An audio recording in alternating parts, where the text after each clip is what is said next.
Are your emails ending up in the spam folder? You spend a whole bunch of time writing just the perfect email to your list, you send it out, and nobody responds. Possibly the reason nobody is responding is because your email landed in spam. And sometimes people will verify that for you. They'll tell you, oh, I didn't see it. Oh, but then I looked and I found it in spam. And you start hearing that a lot. Chances are your emails are not authenticated. So I want to talk a little bit about what it means to authenticate your emails or authenticate your domain, why it's a problem if you haven't done it, and how to fix it. Oh, all right. So for most of you, if you are sending emails out to your leads, to your clients, you're sending them out through some automated system. So maybe you have Keep, maybe you have Kartra, maybe you have Kit, MailChimp, ActiveCampaign, whatever tool that you're using to send out marketing emails or those kind of mass automated emails. That system is sending out emails as you. So even though it's coming from Keep, it shows that it's coming from you. Even though it's coming from Kartra, Kartra's sending it as you. Kit is sending it as you. ActiveCampaign is sending it as you. Whatever platform you're using is sending it as you. So now I use Keep, for example. That's the tool that I use. So now if I have this email that I'm sending out through Keep, well, that email that's going out is going into other people's Gmail, Yahoo Mail, Hotmail, whatever email system that they have. So now it gets to that person's Hotmail or Gmail or whatever else, and the system says, well, we got this email. It says it's from Dr. Denise, but we can see it's actually from Keep. So we don't know what this is. Maybe this is some kind of scam. So let's just put this in the spam folder.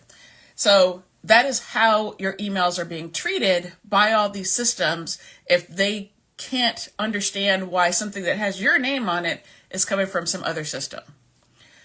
All right, so that's at the core part of what the problem is.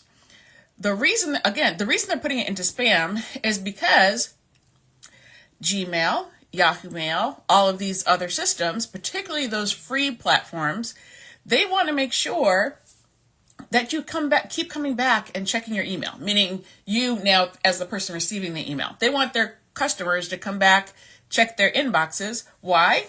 Because when we check our inboxes, if it's a free account, they might be showing us some ads, or they're gathering information from us about our buying behavior based on the emails we're receiving, emails we are deleting, reading. They're constantly gathering information about us. So they want us to be happy with our inbox and they don't want us to feel like we're getting a bunch of spam. So they're trying to protect your audience by not allowing spam emails in. The problem is your email is not spam. That person signed up for your lead magnet or your webinar, or they're a coaching client and they want to get emails from you. So here's what we need to do. What we need to do is make sure it's clear to all those systems that yes, Keep does have permission to send email out as Dr. Denise, or Kartra has permission to send email out as you. Whatever tool you're using, it has permission. So how do we give it permission? You give it permission by first going into your wherever your domain is hosted. So if you think about your email, so I'm at Action Accelerated. I don't want to say too much because I don't want to close down this live or anything. But anyway, we all have our web addresses. So the domain, whatever it is that you purchased, that is your .com, .net, whatever it is, where did you buy it? You probably bought it from GoDaddy, from Namecheap, from Bluehost, from Wix, from Google Domains. You need to log back into that system where you bought it from, and you are going to go into the domain settings and you're going to update something called the DNS record, which is just the code that is telling the domain what it's supposed to do and what it has permission to do.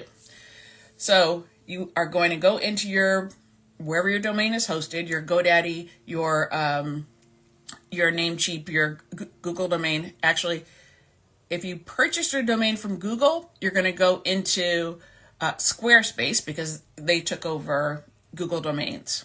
You're going to log into there. You're also going to log in to your marketing automation tool, into Keap or Kit or Kartra or MailChimp or whatever it is. You're going to look for email authentication. So it's probably somewhere in the settings. And it's going to tell you what code from Keap you need to enter into GoDaddy so these two systems work together. And that's what the email authentication process is. I'm simplifying it, but I just want you to just understand just the basic concept of what needs to happen. And then once you have that, then your systems will talk to one another. There's another, in Keap, we're also, in all these systems, you're also going to set up something called, it's a DMARC record, or a DKIM record. Don't try to memorize that. All the DMARC record means is that you are being a responsible citizen and saying, all these other codes I just gave you tell you that I am actually, this email is actually for me. I give you permission to receive this email. And then there's one additional line of code that says, I'm such a responsible citizen that I want to tell you what to do with emails that appear to not be from me. So if you do get an email and it seems like it might be spam, here's how I want you to treat it. I want you to put it in the spam folder. I want you to quarantine it. I want you to delete it. So it's giving instructions on how that an actual fake email that appears to be from you should be treated. Once you have set up all of that, then now when you start sending emails again, your emails should start landing in the inbox. In the inbox, or if they have Gmail, maybe it's in the promotions folder, but it's not in the spam folder, which is what we're trying to avoid. So that's the email authentication process. Everybody needs to do this. Any system you have that is sending email out as you needs to do this. Meaning, when I say as you, I mean when it gets to their inbox, the from is your email address. If it's sending email as you, representing you as if it is you, then you need to provide that connection that it has permission to send email out as you. So hopefully that makes sense. I'm Dr. Denise Dennis. I'm a business automation strategist. I help coaches and consultants leverage automation to streamline their sales process so that they can attract more clients and make more money. And if you need help with your automation, please do. Send me a question, send me a DM, post a comment here, and I'll be sure to answer it in a future live. Thank you so much. Bye.